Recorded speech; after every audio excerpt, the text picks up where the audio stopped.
Hello everyone. Today we are going to discuss inflammatory bowel disease and myself Dinesh Dangar.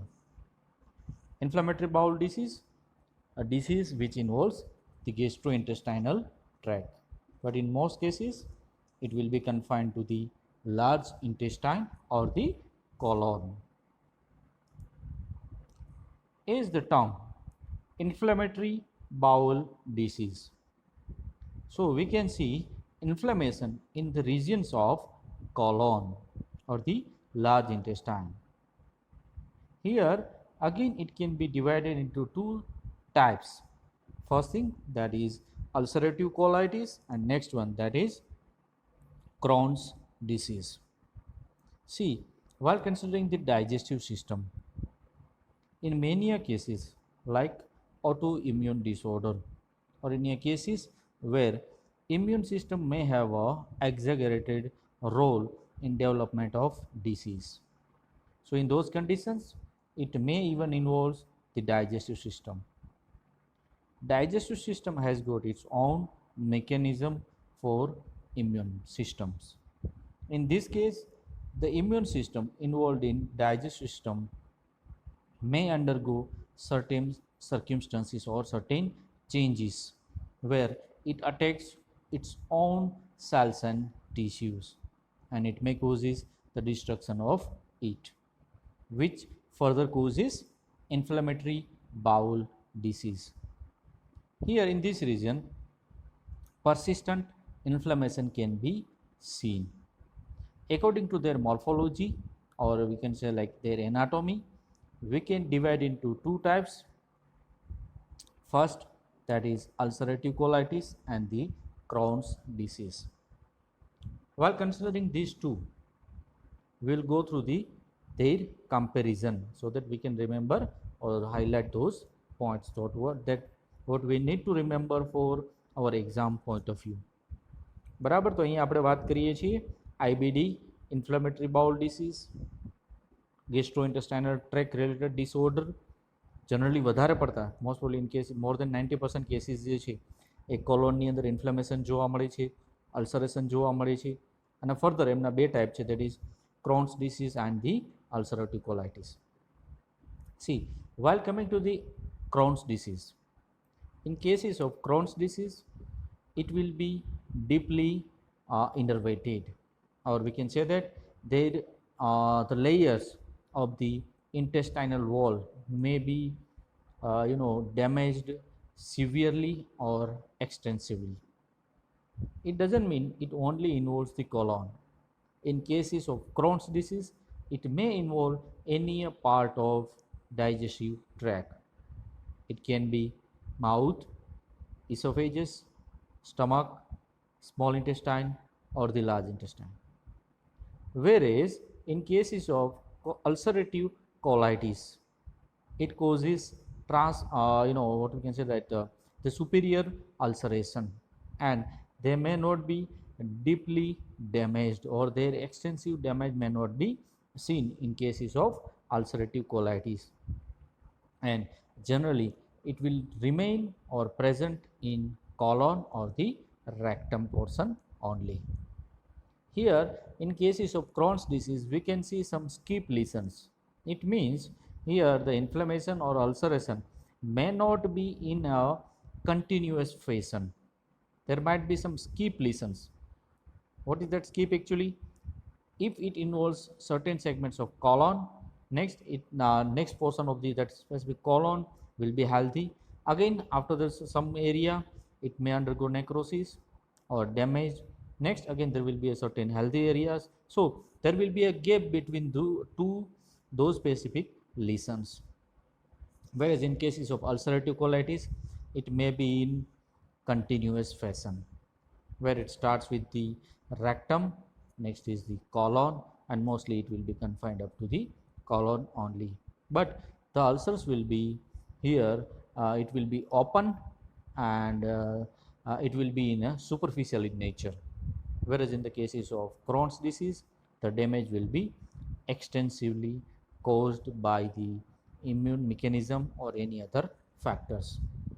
In cases of chronic or the Crohn's disease, It involves more than 50% of cases may involve the regions of ileocolic, that is the junction, or we can say that certain regions of ileum, that is the last portion of small intestine, and the starting portion of colon. Whereas in 30% cases, it may be confined in ileal region or the in ileum or in small intestine, and 20% people may suffer from the colic region, that is in colon or the large intestine. So these are the differences or the comparison between these two types of IBD, that is inflammatory bowel disease. Remember this, Crohn's disease and the ulcerative colitis. Okay, while considering the symptoms, ulcers can be found in cases of ulcerative colitis as well as in Crohn's disease. In cases of Crohn's disease, the wound will be open and deeply damaged, or the other layers of the mucosa and submucosa may have get involved into it within, and those fissures even can be seen, even fistulas can be seen into it. Next, anemia, uveitis, even uveitis can be seen. Next is fever, sweat, and the jaundice. Abdominal pain can be felt. Arthritis, due to the arthralgia, weight loss can be seen. Next is it may affect the primary sclerosing cholangitis effect in cases of cholangitis, where it is a bile duct system where it carries bile from the liver, pancreas, and the gallbladder, and that after that the juices will be added into or poured into the starting portion of the small intestine, that is duodenum. In this case, right iliac fossa pain can be seen. Skin rashes like a pyoderma, erythema nodosum, and again with ulcerative colitis, diarrhea with blood, and the mucus can be seen. Here, anemia can be the reason, because if ulcers are bleeding in cases of Crohn's disease or in cases of ulcerative colitis, it may causes anemia. While coming to the diagnosis, there are certain laboratory tests can be performed. In that laboratory test, we can go with the simple complete blood count. Hematocrit can be find out. Endoscopy will be performed. Here you can see the instrument in image, that is the tube or the tiny tube with the tiny camera on it, and the tube will be placed in colon for the further observation. Next, radiography can be performed for those in that specific techniques, certain radioactive components will be given or provided to the patient for further investigation. Even biopsy can be performed for the next analysis. In cases of laboratory test, hematogram can be used, where it will give or it provides the information about the all components of the blood. In cases of ulcerative colitis and Crohn's disease, CRP, that is C-reactive protein, is increased, and again the C-reactive protein is showing that in any part of body inflammation is surviving or inflammation is there or going on. In this case, in cases of blood, erythrocyte sedimentation rate, that is ESR, is increased. Platelet count will be increased due to the uh, you know the gathering of the fluid, or the presence of those specific neutrophils and nucleocytes at the site of the damage or the extensive damage. The amount of hemoglobin will be reduced or decreased due to the bleeding. Second technique in that is the barium enema. See, anemia are the or enemas are the basic techniques which are generally instilled into the body or provided through the rectum or through the anus. And now what we have here in cases of IBD, that is the barium enema. In this case, liquid barium will be instilled into the large intestine through the anus, and after that further the X-ray can be performed with with the specific radiologic view to barium enema can be observed. Next technique into it, that is sigmoidoscopy. Here as you can see that a patient will be lying on the bed, and through the NS, that specific tube will be instilled into the, or entered into the large intestine and further small intestine as per the need or demand by the surgeon, where generally it will be mostly performed in cases of abnormal cases, where person may used to have a continuous diarrhea or a fulminant diarrhea with bleeding, and they may have a difficulty in passage of stool, and that stool may be, or may have a blood with mucus, right? So in these are all cases the sigmoidoscopy will be performed, where with the help of sigmoidoscopy one can observe that the extent or the loss of vascular pattern that can be observed or seen, that normal architecture fora may undergo change, and the normal morphology may get altered in the cases of IBD, as well as there will be a presence of those granules, so that granularity can be observed, friability in cases of if fibers are arised or their normal nomenclature is altered. So with even the presence of features can be noted down, and to check the ulceration or the way the extent is the damage is caused. With the help of that specific technique it can be performed. Here one can compare healthy colon and the ulcerative colon. Here you can see that in the regions of ulcerative colon or the regions of colon, if he or she is suffering from ulcerative colitis or IBD, we can differentiate out very easily that in cases of colon, there will be the specific area will be highly perfused with the blood, and one can see that the formed granules, and due to the granules they may have a difficulty in passage of stool, and the area will be narrowing, right, or area may undergo narrowing.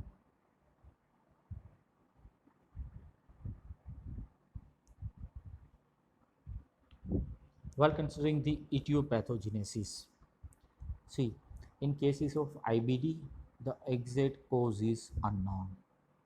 We may not say that this is the reason behind the development of IBD. So it always remains idiopathic in cases of IBD. There are certain genetic factors or involvement of genes, and that again we will have a discussion on in detail with the names of genes, and the certain immunological factors like that can be seen with autoimmune disorders. It may be because of the microbial factors, or due to the any kind of bacterial infection, or due to the psychosocial factors like stress.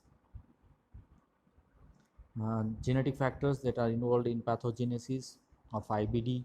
In that case, we can see that it is again common in DR2 related genes, and generally it is common in DR5 DQ1 LAs, and generally they have a 3 to 20 times higher incidences in first degree relative of it. If this is the these kinds of genes are present, then means they are more prone to develop IBD. In cases of immunological factor, as we know that the immune suppression may have a defective regulation of it, and that due to the defective regulation, where body or the immune system fails to recognize or fails to differentiate between the normal healthy cell and the any kind of foreign particulate matter. Here the major role will be confined to the CD4 plus cells, which activates again other inflammatory cells like macrophages and the B lymphocyte cells, or further recruit more inflammatory cells by the stimulation of homing receptor on leukocytes, and may causes change in their vascular epithelium layer. Okay, while coming to the pathogenesis in one single chart, see the major factor, that is genetic predisposition. In this case, generally those genes are responsible for the development of it. Other than this, there are certain environmental factors, in that we can consider acute infection, we can consider smoking, stress, NSAIDs, that is non-steroidal anti-inflammatory drugs, which further causes IBD. In this case, these are the factors which can further activate the mucosal immune system. Now, once this specific system get activated, it may follow these specific two pathways. One specific pathway, sorry, for Crohn's disease, and second, that is for ulcerative colitis. And for that, it involves a specific types of T helper cells or the T cells. In the cases of Crohn's disease, it involves T helper cell 1, that is Th1 mediated immune responses. Whereas in the cases of ulcerative colitis, it involves T helper cell 2 immune responses. In cases of Crohn's disease, first, that is the antigen processing cells or the antigen presenting cell. That antigen presenting cell involves the release of T helper cell 1 and mediated macrophages under the influences of interferon gamma. And further, the released macrophages causes further release of interleukin 12 involving TNF alpha, interleukin 1, interleukin 6. See, these are all the pre-inflammatory and the post-inflammatory mediators which may have a major role in development as well as the continuity of the inflammation.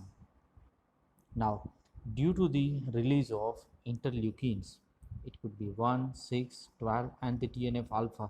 Generally, TNF alpha can be taken as a sign of inflammation or the damage through the inflammation. If the level is high, it shows chronic inflammation. For that further, TNF alpha estimation even can be performed.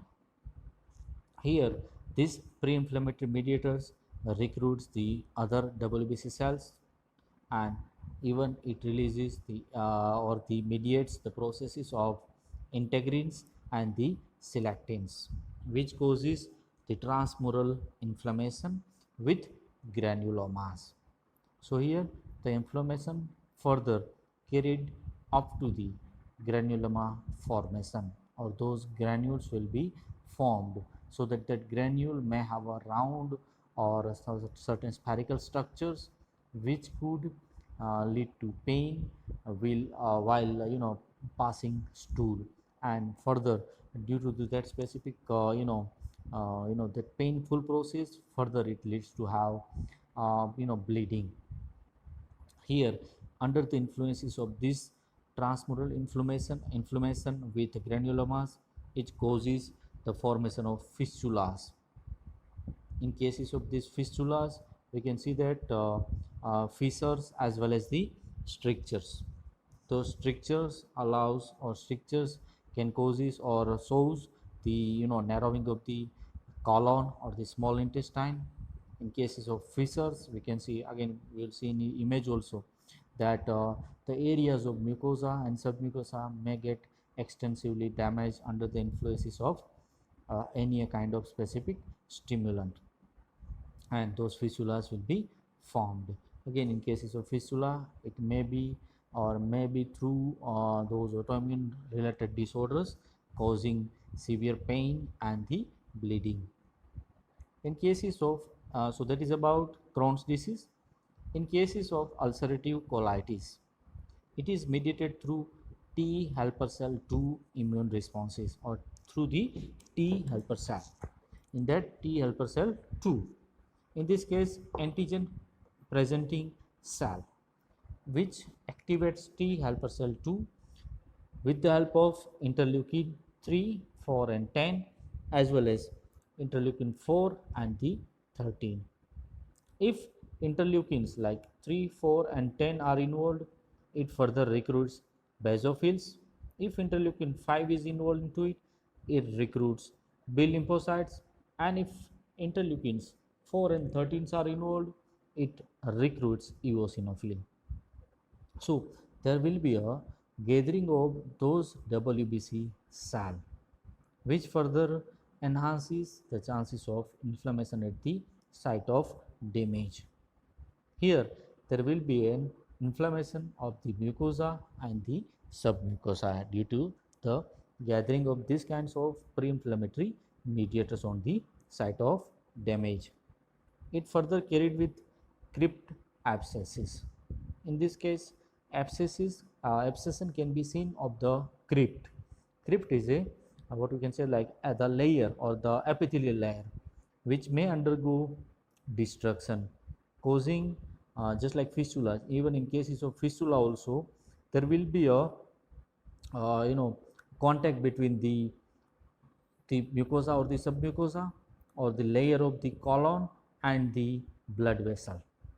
And so generally fistula is a word where we can see that in a kind of organ with blood vessel, if these two have a contact, then it can be termed as a fistula. See here this specific arrangement, that is organ and its direct contact with the blood vessel can causes bleeding. So here in cases of crypt abscesses, the regions will be under destruction, and so those fibers will be released, and we can see that normal architecture flora can be altered or the changed. It further causes the granulation of tissues or granulomas are formed, and it further causes the diarrhea, because in this case the large intestines are the major site for the absorption of water and the substances which are not get absorbed through the stomach and the small intestine. And due to the granulomatous tissues, whenever it it abrupts with the stool, it can causes the bleeding. So there will be a rectal bleeding in cases of ulcerative colitis as well as in cases of Crohn's disease. And the hypertrophy of the those muscularis mucoses can be seen, and that hypertrophy can carried with further inflammation of it, where in cases of hypertrophy the normal cell may undergo enlargement.